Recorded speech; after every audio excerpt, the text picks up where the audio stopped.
Ыйык рухка толгон Иса Иордандан кайтып келе жатып, анын таасир астында чөлгө барды. Чөлдө 40 күн бою иблистин сыноосунан өттү. 40 күн эч нерсе жебегендиктен, бул күндөр өткөндө абдан ачка болду.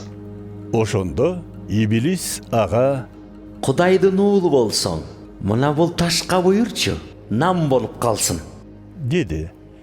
Иса ага мындай жооп берди: Ыйык жазууда адам жалаң эле нам менен жашабайт деп жазылган. Мындан соң иблис Исага кыска убакыттын ичинде дүйнөнүн бардык падышачылыктарын көрсөтүп, ушул падышачылыктардын үстүнөн болгон толук бийликти, алардын атак даңкын сага берем. Анткени мага укук берилген. Аны кимге кааласам, ошого бере алам. Сен мага табынсаң, баары сеники болот, деди. Иса ага: Ыйык жазууда Кудай эгеңе табын, жалгыз ага кызмат кыл деп жазылган, деп жооп берди. Ошондо иблис аны Иерусалимдеги ибадаткананын төбөсүнө тургузуп: эгер Кудайдын уулу болсоң, ушул жерден боюңду таштап жиберчи. Кудай өзүнүн периштелерине сени сактоону буйрат. Ташка бутун уруп албасын деп, алар сени колдоруна көтөрүшөт, деп жазылган эмеспи? деди. Иса ага мындай жооп берди: Кудай эгеңди сынаба деп жазылган.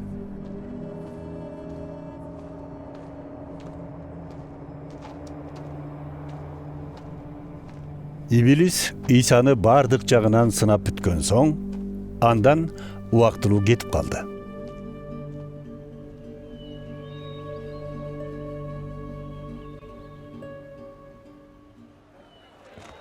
Ыйык рухтун күчүнө толгон Иса Галилеяга кайтып келди. Ал жөнүндө кабар жер-жерлерге тарады. Иса синагогаларга кирип, элге таалим берип, алардын мактоосуна арзыды. Бир күнү ал өзү өскөн Назарет шаарына келди. Адатынча дем алыш күнү синагогага барды. Ал ыйык жазуудан окуп берүү үчүн ордунан турганда, ага Ишая пайгамбардын китебин сунушту. Иса китепти ачып, мындай деп жазылган жерин тапты: Эгемдин руху үстүмдө, анткени ал мени тандады. Жакшы кабар айтууга, жакырларга дайындап, бошоноорун туткундар, сокурлардын көздөрү көрөөрүн кабар кылууга, жана эзилгендерди эркиндикке чыгарууга, эгебиздин кечирим бере турган мезгилин ырайым кылаар жылында жар салууга жөнөттү. Иса китепти жаап, кызматчыга кайтарды да таалим берүү үчүн жайгашып отурду. Синагогадагы элдин баары тең аны тигиле карашты. Ошондо Иса: Силер уккан ыйык жазуудагы сөздөр бүгүн аткарылды, деди.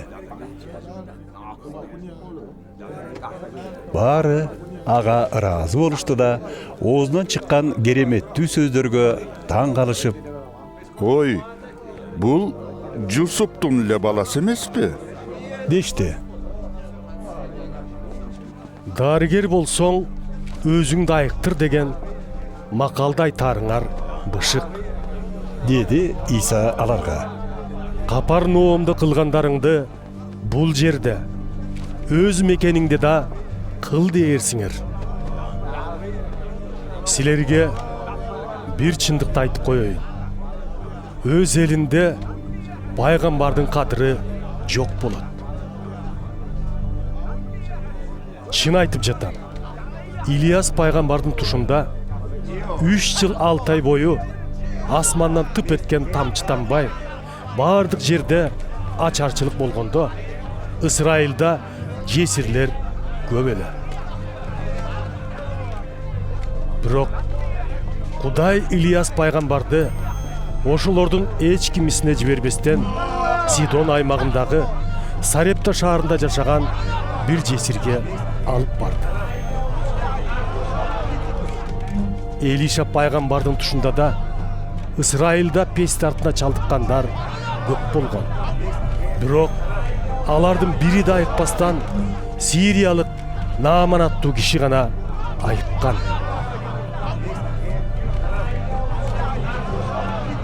Муну укканда синагогада отургандардын баары катуу ачууланышты. Тура калышып, Ыйсаны шаардын сыртына кууп чыгышты да, ылдый кулатмакчы болуп, шаар жайгашкан тоонун чокусуна алып барышты.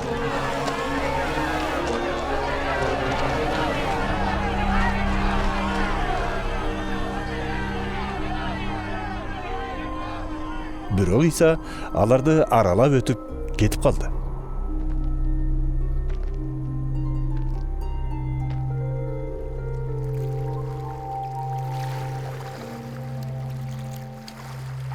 Иса Галилеядагы Капарнаум шаарына түшүп келди да, дем алыш сайын элге таалим берип жатты. Адамдар анын таалимине таң калып жатышты. Себеп дегенде, анын сөзүндө кудурет бар эле. Бир күнү синагогада жинге чалдыккан бир киши жүргөн. Ошол киши кыйкырып жиберди. Hey, Назареттик Ыйса, биз менен кандай ишиң бар? Түбүбүзгө жеткени келдиңби, я? Мен билем сенин ким экениңди. Сен Кудайдын ыйыгысың. Иса жинди тыйып, Үнүңдү бас. Бул кишиден чыгып кет, деди. Жин ошол кишини турган жеринде жыгып, эч кандай зыян келтирбестен чыгып кетти. Элдин баарынын үрөө учуп, өз ара Кара күчтөрдү бийлик менен чыгара кууган. Бул кандай кудурет болду экен? дешти. Ошентип туш-туш жакка Иса жөнүндө сөз тарап кетти.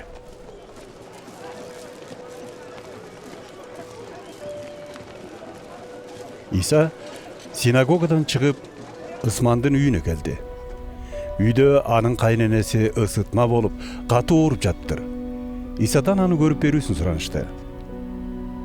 Иса аялдын маңдайына басып келип, ысытманы басар замат, ал куландан соо тура калып, дароо конокторун тейлей баштады.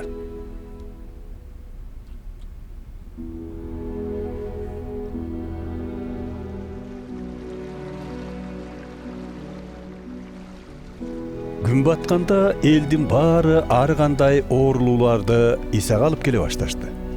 Иса ар биринин үстүнө колун коюп, аларды айыктырып жатты.